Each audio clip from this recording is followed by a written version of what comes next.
desde Gente de Mente planteamos estas y otras preguntas para entender lo que les pasa a los consumidores durante la cuarentena, siendo más allá de la lavandina y el barbijo. Adrián, bienvenido y muchas gracias. Bueno, gracias a vos, gracias a todos. Bueno, un poco la idea, a ver, a muchos la cuarentena le pegó con la masa madre, yo ya masa madre hacía, a muchos la cuarentena le pegó por la limpieza, yo odio limpiar, dije qué es lo que me divierte hacer y cómo me pega la cuarentena, vamos a preguntar las cosas que por ahí los colegas no están preguntando. Una cosa preguntamos que era una cuestión básica, y esto para que se entienda, hicimos una encuesta 1000 casos online, una encuesta online, 1000 casos a nivel nacional, y se hizo más o menos el 10 de mayo, que fue justo a la mitad de la cuarentena y unos días antes de que empiece a haber escasez de cigarrillos, y en ese momento encontramos que 3 de cada 10 argentinos estaban declarando que lo pasaban mal, 1 de cada 10 decía que lo estaba pasando horrible, pero 4 de cada 10 decía que lo estaba pasando bien, incluso 1 de cada 10, un poquito menos de 1 de cada 10, decía que lo estaba pasando bastante bien, casi diríamos diría que lo estaba pasando espectacular. Y hay ciertas cosas que afectan, digamos, que correlacionan con esta cuestión de estar pasándolo mal, vivir en casas pequeñas, sin patio, sin balcón, lo están pasando peor los que no tienen hijos, lo están pasando mal los que no tienen pareja o están separados de ella, los que estaban cuarenteneando solos, los que viven en los conglomerados del interior, esa fue una distinción que hicimos, vimos lo que pasaba en AMBA, en los conglomerados, los famosos conglomerados del interior, y las pequeñas ciudades, vimos también cómo impactaba el tema del trabajo y de los ingresos, y claramente la cuarentena les estaba pegando peor a los que se habían quedado sin trabajo y a los que no tenían ingresos afectados, a los que no tenían afectados sus ingresos. Que entre paréntesis, a 7 de cada 10 argentinos le empeoraron, la cuarentena los afectó negativamente en lo económico, pero a 3 de cada 10 no, como que se mantuvieron bien, y hay uno cada tanto que dice que lo mejoró. Y entonces dijimos, bueno, y en este caso, ¿qué pasa? ¿Qué pasa con los consumos bajoneros o los consumos de la diversión? Porque cuando la gente está deprimida, la gente hay gente que cuando está deprimida le da por el chocolate, hay gente que cuando está deprimida le da por el alcohol, hay gente que cuando está deprimida le da por la cerveza, el vino, hay gente que cuando está aburrida le da por el cannabis, y entonces salimos a preguntar y ver qué pasaba con estas cosas, y lo que encontramos es algunas cosas interesantes, ¿no? El consumo de cannabis fue una de las, el consumo de cannabis es una de las cosas que mejor se mantiene, que mejor se defiende, prácticamente solo atrás del cigarrillo, que tiene una cosa adictiva e imposible de desprenderte, y de los psicofármacos, que más allá del consumo recreacional también tienen una cuestión terapéutica y una cosa que uno no los puede dejar así como así. Y lo que vimos es que el consumo de cannabis crece, es uno de los consumos que más crecía, incluso en un periodo de escasez, lo cual también explica por qué había bastante gente que consumía menos o que dejó de consumir, y crecía principalmente en jóvenes, en mujeres, en las personas que estaban solas, en aquellos que tenían un balcón para salir a fumarse un pasito, en los conglomerados del interior, y entre los que hacían o empezaban a hacer home office. Pero no había cambios entre los que lo estaban pasando bien o los que lo estaban pasando mal. O sea, los que lo estaban pasando bien o los que lo estaban pasando mal seguían fumando exactamente igual. Los psicofármacos presentaban una situación totalmente distinta, claramente estaban más, defendían el consumo regular, son el producto que más incrementó el consumo, esto pensando que los consumen 2 de cada 10 argentinos, ¿no? 8 de cada 10 argentinos no consumía o siguió sin consumir. En ese fin de semana que nosotros hicimos la encuesta, empezó a haber un tema con el cigarrillo, con el agotamiento del cigarrillo, y nosotros llegamos a preguntar las cosas casi en ese momento. Y lo que encontramos es que 1 de cada 10 personas dejó de fumar durante la cuarentena, 2 empezaron a fumar, 2 de cada 10 empezaron a fumar más, y la mayoría, digamos 4 de cada 10, empezó a fumar igual. O sea, 1 de cada 10 más, 3 de cada 10 redujo o dejó de fumar el consumo, principalmente por una cuestión de economía, pero también por una cuestión de falta de stock. La economía le pegó más a los jóvenes, el stock le pegó más a los de mayor edad. Las mujeres fumaron bastante más que los hombres, los jóvenes fueron los que más se animaron a dejar de fumar, pero también más los que incrementaron el consumo, fueron los que polarizaron, y los 45 plus se mantuvieron se mantuvieron ahí, los que estaban estar separados te llevó a fumar más, las parejas estables, en cambio, fueron aquellos que mejor estuvieron preparados para dejar de fumar. Solo 1 de cada 3 fumadores dijo que si se acababan los cigarrillos iba a dejar de fumar, el resto iba a ver qué hacían, no nos queda muy claro qué iban a hacer, pero iban a ver qué hacían.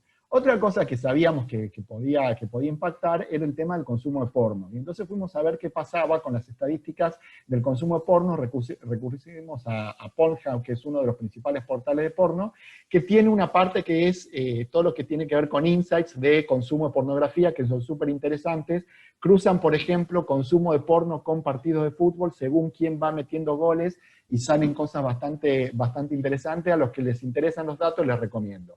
Lo que vemos es que cuando empieza la cuarentena y la pandemia, lo que está en naranja es el consumo de porno a nivel mundial, crece bastante y después se mantiene estable, y lo comparamos con 3 países de Latinoamérica. Chile se comporta más o menos con el mundo, y los mexicanos, digamos que no. Los mexicanos le dieron duro y parejo. Y en Argentina, ¿qué pasó? En Argentina el gobierno, frente a una población que estaba encerrada, salió a recomendar que tengamos sexo virtual, y todos sabemos lo respetuosos que somos los argentinos de las recomendaciones del gobierno.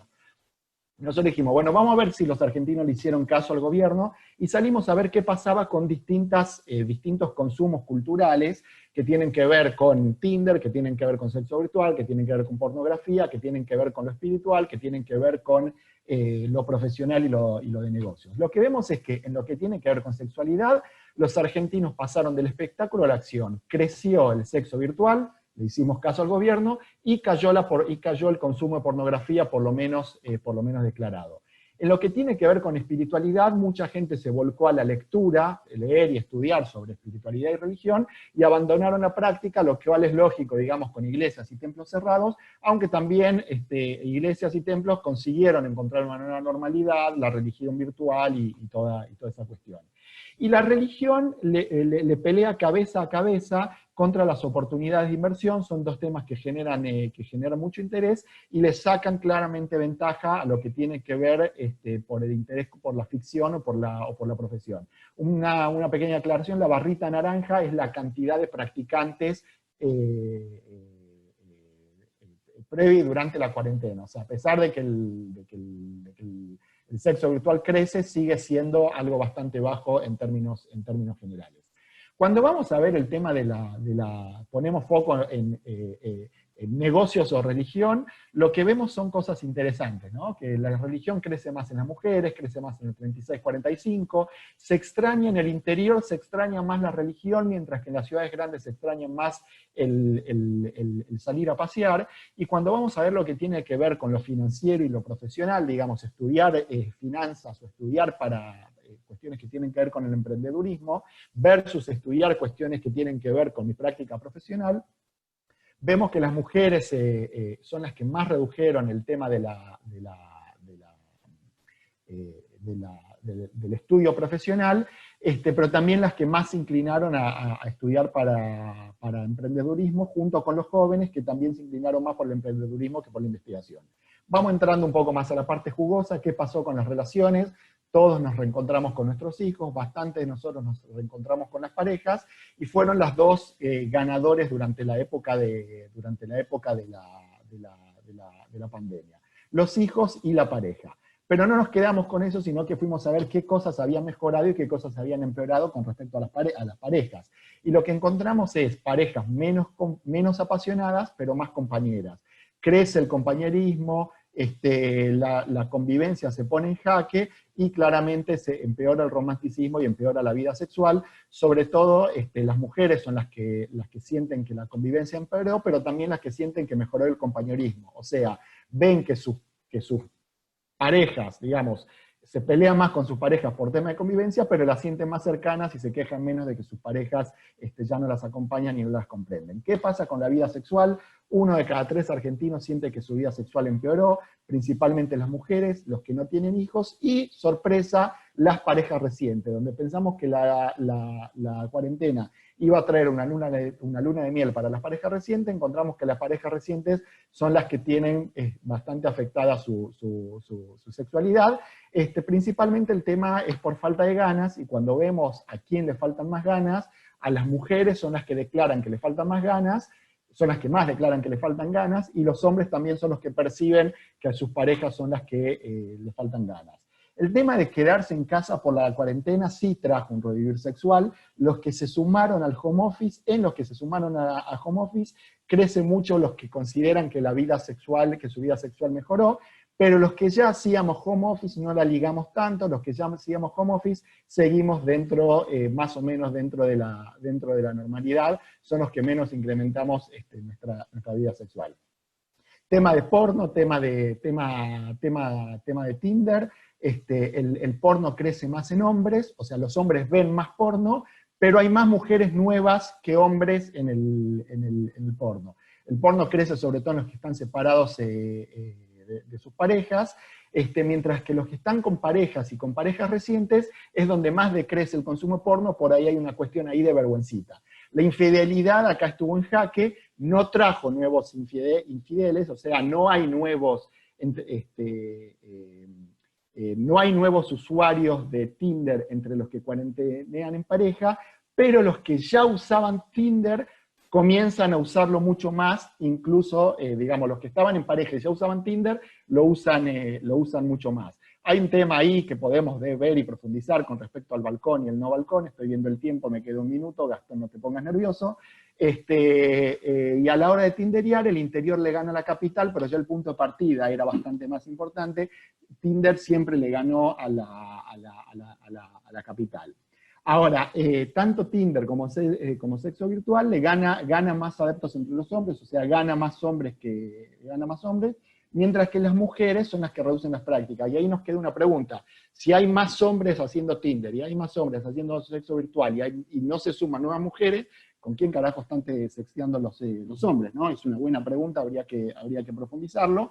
Le va muy bien en el sexo virtual a los jóvenes y a los 46-55, los que están en el medio, los 36-45, que por ahí son los que tienen hijos chicos y demás, es por ahí donde el sexo virtual crece menos, y el sexo virtual claramente es un consuelo para los que están separados de su pareja.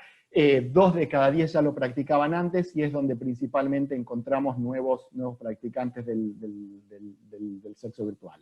Bueno, hasta acá, eso es todo. Como les dije, una encuesta nacional, 1000 casos, se hizo a mediados de mayo, y para las diferentes actividades tomamos las bases que tenían, digamos, entre sus practicantes. Listo, me pasé 30 segundos. Gracias, Adrián, nos has hecho reír.